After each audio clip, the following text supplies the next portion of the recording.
BFM Business, BFM Crypto, les pros.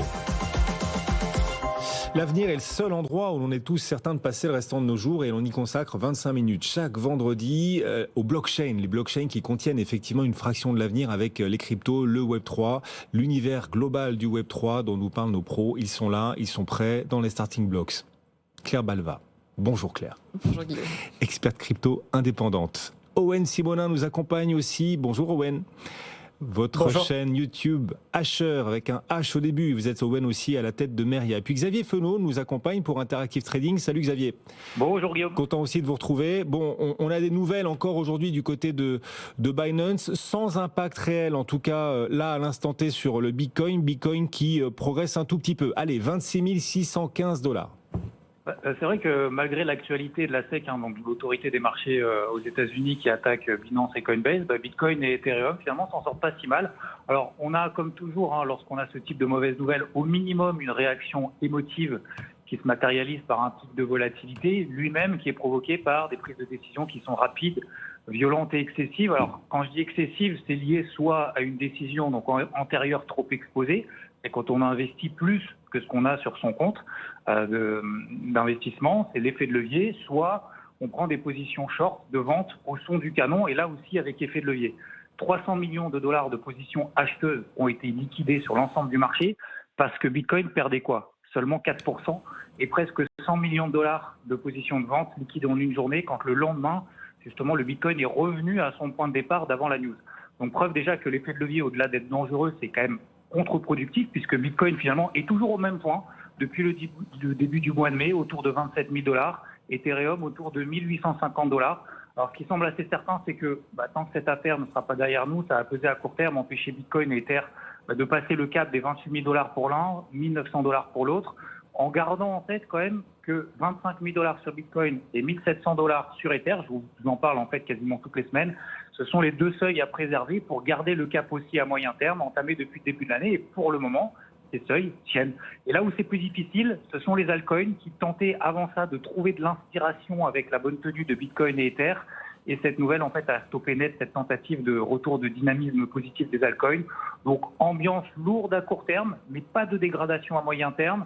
Attention à ne pas aller plus vite que la musique avec le levier qui peut coûter cher pour rien, finalement. Et il faudra pour un moment tourner cette page pour que les altcoins reprennent ce qu'ils ont commencé il y a 2 semaines. On a une décorrélation là assez nette entre les cours du Bitcoin et le Nasdaq. Le Nasdaq qui progresse encore, qui est en train de signer pour l'instant une 7e semaine de hausse d'affilée. Il gagne encore plus d'1% aujourd'hui. On avait pendant un certain temps une forme de corrélation entre les deux. Là, on l'a plus manifestement, Xavier. Non, plus du tout. C'est vrai que le Nasdaq surperforme, même d'ailleurs, il a surperformé pendant un moment le Dow Jones et le S&P 500. Donc c'est vrai que le Nasdaq est parti tout seul et les cryptos en fait n'ont pas réussi à suivre. Je pense que globalement, en fait, les investisseurs attendent peut-être un petit peu plus de nouvelles. Peut-être la semaine prochaine, vous en avez parlé juste avant, on aura la Fed, on aura la Banque Centrale Européenne, mais aussi et surtout peut-être l'inflation aux États-Unis, ce qui permettrait peut-être d'alléger aussi un petit peu le dollar et profiter aussi aux crypto-monnaies. Mais pour le moment, c'est vrai que il y a un petit peu de plomb dans l'aile à court terme. Mais pourquoi pas effectivement la semaine prochaine, si on devait avoir une accélération même encore plus forte sur les marchés traditionnels, ce qui permettrait au marché des crypto-monnaies, pourquoi pas retrouver leur plus haut annuel. Mais bon, je pense que c'est pas d'actualité pour le moment. Merci Xavier. Xavier Fenot nous accompagnait en direct depuis Interactive Trading. Semaine qui aura donc été marquée encore aujourd'hui par l'offensive des régulateurs américains contre certains acteurs et pas des moindres. On en parle depuis plusieurs jours. Binance et Coinbase contre lesquels la SEC engage des poursuites. Que leur reproche-t-elle, Claire ? Alors, Binance et Coinbase, c'est vraiment les deux plus gros acteurs du secteur. Il faut rappeler que Binance représente la moitié du marché des plateformes d'échange et que Coinbase, c'est la numéro 2, juste derrière Binance, qui est cotée en bourse aux États-Unis. Et donc, ce sont bien sûr des plateformes d'échange, mais pas que. Elles ont développé tout un tas de services, des cartes de paiement. Binance a carrément sa propre blockchain. Coinbase développe un Layer 2. Il y a des services de stacking, etc. Donc, c'est vraiment des géants tentaculaires. Et donc, ces deux entreprises sont poursuivies en justice par la SEC, donc le gendarme boursier américain. Alors, pas exactement sur les mêmes fondements, même s'il y a des points communs. Le gros point commun, c'est que la SEC leur reproche d'avoir exercé une activité de courtier, en gros, sans s'enregistrer auprès d'elle. Et donc ça, ce que ça veut dire, en fait, c'est que la SEC considère que les actifs qui s'échangent sur des plateformes sont des titres financiers, sont des securities. Et ce qu'on voit d'ailleurs dans les deux plaintes, c'est une liste de crypto-monnaies que la SEC estime être des securities, des titres financiers. Donc ça, c'est vraiment le point commun aux deux plaintes. Alors on s'y attendait quand même depuis un moment parce que c'est un débat qui fait rage aux États-Unis de savoir quelle crypto-monnaie est une securities, laquelle ne l'est pas. Donc on s'attendait quand même à un moment à ce que la SEC prenne position. Donc là, c'est une position très ferme qui a des conséquences forcément lourdes pour ces deux plateformes. Alors la SEC estime aussi que le service de stacking de Coinbase est un rendement et donc aurait nécessité un enregistrement également auprès de son autorité. La plainte est quand même significativement plus grave pour Binance, puisque pour Binance, on a aussi des accusations, par exemple, de négligence quant aux restrictions d'acceptation des consommateurs américains sur la plateforme globale. Vous savez que Binance aurait dû refuser les consommateurs américains sur la plateforme globale et les accepter uniquement sur la plateforme américaine. Et surtout, on a des accusations qui se rapprochent de la manipulation de marché et notamment d'avoir gonflé un peu artificiellement les volumes de trading sur la plateforme. Donc ça va être intéressant de voir comment Binance va se sortir de ces accusations qui sont quand même qui sont très lourdes en fait. C'est quasiment un manuel des choses à ne pas faire quand vous êtes une plateforme d'échange. C'est pas impossible qu'il y ait une amende gigantesque pour Binance qui déjà est en train de fermer un certain nombre de services aux États-Unis. Comment est-ce que Binance et Coinbase du coup ont réagi face à ces poursuites engagées cette semaine par la SEC, Owen ? Binance était déjà en discussion avec la SEC, notamment, ça faisait quelques mois qu'on avait annoncé sur ce même plateau le fait que le produit de BUSD, donc le stablecoin de Binance, se devait d'être suspendu parce que potentiellement un security. Bref, c'est pas vraiment la réaction de Binance qui a été très intéressante, bien que le CEO, CZ de Binance, a pris la parole pour dire qu'il venait de l'apprendre par la presse, quand il y a commencé à avoir beaucoup de bruit sur les réseaux sociaux et que son service compliance n'avait pas encore pu se concerter avec lui. Donc, il a réagi un petit peu à chaud en expliquant qu'il reviendrait avec plus de détails. Par contre, Coinbase a fait quelque chose de bien plus méthodique. Coinbase est resté en silence radio pendant quelques heures et le soir même, ils ont publié une vidéo de 49 secondes dans laquelle ils écrivent juste un titre, les chiffres ne mentent pas. Et dans cette vidéo, justement, ils donnent des chiffres. Ils nous donnent par exemple le chiffre de 57. C'est le nombre de mentions qu'a fait Coinbase pour la notion de stacking, donc qui est remis en cause par la Security Exchange Commission comme étant potentiellement un security et donc un produit qui aurait dû nécessiter un enregistrement de la part de Coinbase. Coinbase a donc mentionné 57 fois dans le passé et dans ses rapports le stacking. Ils expliquent qu'ils ont fait également 30 meetings pour demander des conseils à la Security Exchange Commission pour respecter les règles et pour être conformes. Ils expliquent qu'ils ont refusé plus de 90% des opportunités de listing de projets et de crypto-monnaies pour des restrictions légales et pour respecter le cadre qui était en tout cas celui qui pensait être le bon. Ils expliquent que la règle qui régit le fait qu'une crypto-monnaie soit ou non un security est une règle qui date de 1946. Pour des actifs numériques, ils expliquent également qu'il y a 1 million de jobs à risque qui pourraient être délocalisés s'il n'y a pas un cadre plus clair dans le monde des crypto-monnaies. Et ils nous donnent un dernier chiffre, le chiffre de 0, c'est-à-dire les règles qui sont claires et qui sont établies aux États-Unis pour les entreprises exerçant dans les crypto-monnaies. Quoi qu'il en soit, c'est les cours qui ont réagi. Coinbase a perdu 17% en bourse dans les minutes qui ont suivi ces annonces et le lendemain, le token BNB de Binance a perdu 18%. Et puis, il y a eu un certain nombre de retraits aussi chez Binance et Coinbase. Alors, l'écosystème crypto monte au front face à la SEC et beaucoup dans cet écosystème crypto estiment que la SEC s'engage dans un agenda politique qui n'a pas lieu d'être. Des propos de Gary Gensler notamment qui laissent à penser, en tout cas qui poussent la communauté à penser que Gary Gensler, la SEC sont en train de mener un combat plus politique qu'autre chose, Claire. Oui, mais il faut bien se rendre compte que tout ce débat, il est très politique. Et pour réagir à ce que disait Owen tout à l'heure, en fait, ces arguments de Coinbase qui consistent à dire « mais on a été transparent et on a fait plein de rendez-vous avec le régulateur et on a vraiment fait le maximum pour essayer de clarifier les règles, mais les règles ne sont pas claires », en fait, c'est un argument qui, juridiquement, n'a aucune valeur. C'est-à-dire que c'est pas parce que vous considérez que la loi est mal faite que vous pouvez vous affranchir de la loi. Selon le régulateur, selon la loi, en fait, c'est à vous de vous adapter et de faire en sorte que vos actifs, vos activités rentrent dans ces cases. Et donc, Coinbase peut très bien aller devant le juge en disant mais votre honneur, le régulateur a été relou, ça va pas bien marcher. Donc, ce qui se passe ici, c'est que les arguments des plateformes sont principalement politiques. En fait, les arguments de Coinbase qui sont de dire les règles sont mal faites, il faut les adapter, ce sont des arguments qui sont politiques. Alors, c'est pas très surprenant que les plateformes utilisent ces arguments. Ce qui est plus surprenant, c'est que le régulateur lui-même, Gary Gensler, sorte lui aussi de son champ de compétences et fasse de la politique. Et donc, on a entendu certains de ses propos qui, effectivement, paraissent assez hors sujet quand il dit en fait, on n'a pas besoin de toutes ces monnaies numériques. On a déjà un dollar numérique. Il faut quand même essayer de voir quels sont les cas d'usage derrière ces tokens, derrière ces cryptos. Et donc, c'est très étonnant parce que ces déclarations, elles auraient été classiques venant d'un homme politique. Mais venant du régulateur, on ne comprend pas bien d'où ça sort. C'est pas du tout le rôle de Gary Gensler de se prononcer sur la valeur, la pertinence d'un cas d'usage. Le rôle de Gary Gensler, c'est de faire appliquer la loi. Et après, on le comprend. C'est vrai qu'avec l'affaire FTX, les régulateurs et beaucoup d'autres gens d'ailleurs n'avaient rien vu venir. Et donc, pour lui, mieux vaut peut-être être trop ferme que pas assez. De nombreux politiques, alors dont c'est le métier pour le coup quand même, Owen, se sont aussi exprimés sur le sujet. Et après ces poursuites de la SEC face à Coinbase et Binance, qu'est-ce que vous retenez de ces propos des politiques américains ? Alors, je vais faire mieux que vous dire ce que je retiens. Je vais vous donner 2 exemples. Une personne du côté démocrate, une personne du côté républicain, pour essayer d'illustrer un petit peu les propos qui peuvent être portés. En attendant, ce qu'il faut comprendre, c'est qu'aux États-Unis, il y a évidemment des enjeux politiques qui dépassent les crypto-monnaies et que ça permet à certaines personnes de se positionner pour, contre, sur ce nouveau sujet d'actualité. En l'occurrence, il y a eu des 2 côtés des prises de position assez fortes quant aux décisions de la Security Exchange Commission de poursuivre Binance et surtout Coinbase, un des grands champions du Nasdaq. En l'occurrence, le sénateur Bill Hagerty, lui, a pris la parole pour expliquer que la SEC utilisait sa position dans le but de tuer un secteur.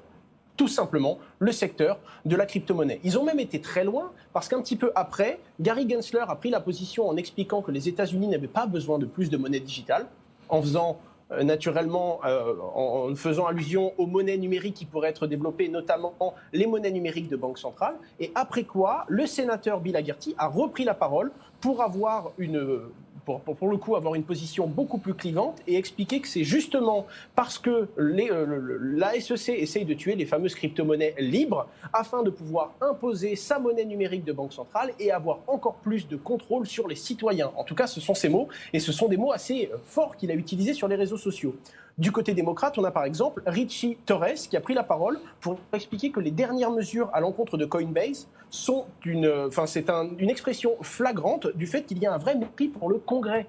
Congrès qui serait apparemment en train de construire des règles pour encadrer le marché des crypto-monnaies sans le tuer. Et il explique que visiblement la Security Exchange Commission et le régulateur rentrent en frontal contre certains acteurs sans prendre en compte les travaux qui sont faits pour permettre le développement de cette activité et de cet écosystème. Est-ce qu'on ne tire pas un peu sur l'ambulance là comme ça ? Enfin, est-ce que la communauté n'est pas en train... Elle fait son boulot la SEC, Claire. Enfin, c'est son travail. Essayer de clarifier le statut de tel ou tel produit dans l'univers crypto. Oui, c'est normal. Alors, c'est normal, si ce n'est qu'on lui demandait ça quand même depuis un certain temps. Et c'est vrai que c'est un gros débat de savoir quelle est la qualification d'une crypto ou d'un jeton. Alors, on entend beaucoup de plateformes, beaucoup de gens dans la crypto dire « mais ce ne sont pas des securities ». En réalité, c'est beaucoup plus compliqué que ça. La SEC s'est toujours gardée de dire que Bitcoin, par exemple, était une securities, parce qu'il y a très peu d'arguments pour qualifier Bitcoin de securities. Mais quand on regarde l'ensemble des cryptos, en réalité, la plupart des cryptos, elles ont une équipe fondatrice qui est identifiable. Elles ont souvent une entité juridique, une fondation qui a une territorialité. Elles ont une gouvernance qui est quand même encore relativement centralisée. La fondation détient souvent beaucoup de tokens. Donc voilà, le token souvent sert à gagner de l'argent pour faire un projet. Donc finalement, c'est pas si bizarre que beaucoup de cryptos rentrent dans la définition, si on la considère restrictive, de securities. Et pendant ce temps, Binance qui répond, cet après-midi, on l'a appris, Binance qui annonce, c'était hier soir même, pour être précis, qu'elle interrompait les dépôts en dollars et encourage désormais ses clients à retirer leurs dollars de ses comptes au début de la semaine prochaine. On imagine qu'il s'agit de Binance US en l'occurrence. Oui. Voilà, après son assignation effectivement en justice par la SEC. Et ce qui est en train de se passer, alors concerne Binance et Coinbase, c'est pour ça qu'on en parle beaucoup, mais pas que. L'ensemble de l'écosystème crypto sera sans doute impacté, Claire. Bien sûr, si effectivement toutes ces crypto-monnaies sont officiellement considérées comme étant des securities et que c'est la nouvelle norme, ça va avoir un impact énorme parce que là on parle de Binance et de Coinbase, mais tous les exchanges qui ont des clients américains, qui ont une filiale américaine seront concernés par cette définition et donc devront entamer des démarches juridiques avec la SEC, devront potentiellement s'enregistrer. Et ça, c'est des démarches qui sont très lourdes, qui demandent beaucoup d'investissement pour une mise en conformité. Et je pense que même si le marché américain est effectivement le plus gros aujourd'hui, le plus attirant pour ces plateformes-là, ça va être une barrière très forte qui va probablement pousser certains acteurs à partir des États-Unis, tout simplement, à essayer de s'implanter plutôt en Europe, en Asie ou encore ailleurs. Donc ça va être intéressant de voir si la SEC va tenir sa position ici, si les plateformes vont continuer à essayer de négocier ou si finalement ça va être la nouvelle norme aux États-Unis. Il y a une question de conflit d'intérêt potentiel aussi pour le patron de la SEC. En tout cas, Owen, c'est ce que s'emploie à souligner aussi une partie de la communauté crypto. Tout à fait. Alors pour l'instant, ce sont des allégations qui sont remontées justement par les avocats et par les parties de Binance, mais Gary Gensler, du coup le chairman de la Security Exchange Commission, aurait proposé ses services en tant qu'advisor à Binance en 2019. Évidemment, quand le chairman de la Security Exchange Commission, qui avait déjà été remis en cause parce qu'il avait eu une proximité et des liens douteux avec Sam Bankman-Fried, le CEO d'FTX, la plateforme qui s'est effondrée, et qui aujourd'hui rentre en croisade contre les crypto-monnaies, notamment contre deux géants, Coinbase et Binance, alors que Binance a refusé l'une de ses offres d'advisory en 2019, naturellement, ça fait jaser. En plus de ça, il y avait apparemment différentes discussions. On sait que ce sont certaines plateformes qui auraient proposé à Gary Gensler d'être advisor en 2018. Il aurait refusé. Peut-être qu'en 2019, c'est lui qui aurait proposé à Binance. Bref, on n'a pas tous les détails. Ce sont des allégations pour l'instant. Mais il y a en effet visiblement des personnes qui dépassent leurs compétences, que ce soit du côté de la Security Exchange Commission, que ce soit du point de vue de la politique. Et il y a surtout de potentiels conflits d'intérêts qui font que le américain au niveau des crypto-monnaies va être clé pour l'entièreté de l'écosystème, étant donné que la majorité des projets sont aux États-Unis, en tout cas une grosse partie, et que le monde entier regarde les États-Unis en ce qui concerne dans les qualifications des différents actifs et des différents titres financiers. Voilà, Binance, Coinbase, dans l'œil du cyclone face à la SEC. Alors c'est vrai que ça a beaucoup animé cette semaine, au point qu'on pourrait se demander s'il y a eu d'autres actualités dans l'écosystème crypto. Et la réponse claire est oui. Il y a eu quelques autres actualités dont on va aussi parler, et notamment Circle, l'émetteur du stablecoin USDC. Circle a obtenu cette semaine une nouvelle licence à Singapour. À quoi cette nouvelle licence va-t-elle lui servir? Qu'est-ce que ça va lui offrir de plus? C'est une stratégie d'expansion internationale. Tout ce qui est de plus classique. On savait déjà que Circle avait choisi Paris, souvenez-vous, pour être son siège européen, et avait fait une demande de licence pour être établissement de monnaie électronique et pour être PSAN aussi en Europe. Et là, ce qui se passe, c'est qu'ils viennent d'obtenir une licence d'établissement de paiement majeur à Singapour auprès de l'autorité monétaire singapourienne. Et donc, c'est tout simplement une stratégie d'expansion, alors qui peut-être est liée à l'incertitude juridique qu'il y a aux États-Unis, mais qui finalement est assez logique pour une entreprise qui se développe. Moi, ce que je trouve intéressant ici, c'est deux choses. D'une part, ça veut dire que Singapour continue à être une sorte de levier pour accéder à toute l'Asie. C'est vraiment le premier endroit que choisissent la plupart des plateformes quand elles vont en Asie. On sait que Crypto.com, par exemple, a obtenu également une licence à Singapour. Et la deuxième chose, c'est que ce sont encore les acteurs américains qui s'exportent. Malgré toutes les difficultés juridiques qu'il y a aux États-Unis, ce sont les acteurs américains qui ont le plus d'argent, le plus de moyens pour s'exporter. Et cet acteur qui crée un des plus gros stablecoins dollars et qui ambitionne aussi de créer un certain nombre d'autres stablecoins, va finalement porter aussi la politique américaine et le dollar américain en dehors des frontières états-uniennes. Et Circle est un acteur américain. Le plus gros stablecoin euro dépend de Circle, dépend de cet acteur américain, on est d'accord? Alors je ne sais pas si c'est le plus gros en termes de volume, il faudrait regarder. Mais effectivement, c'était une grosse annonce de savoir que Circle lançait un stablecoin euro. En tout cas, pour le lancer conformément à la réglementation, ils ont besoin d'obtenir leur licence en Europe, puisque vous savez que MiCA arrive et va réglementer les stablecoins euro dès 2024. Owen, là-dessus? Juste pour rajouter une petite information sympathique et pour vous dire à quel point les États-Unis, ou du moins l'écosystème crypto, est en ébullition là-bas, Circle vient de recruter l'ancien chairman du coup de la CFTC, donc qui est un régulateur, mais qui lui traite plutôt des commodities aux États-Unis.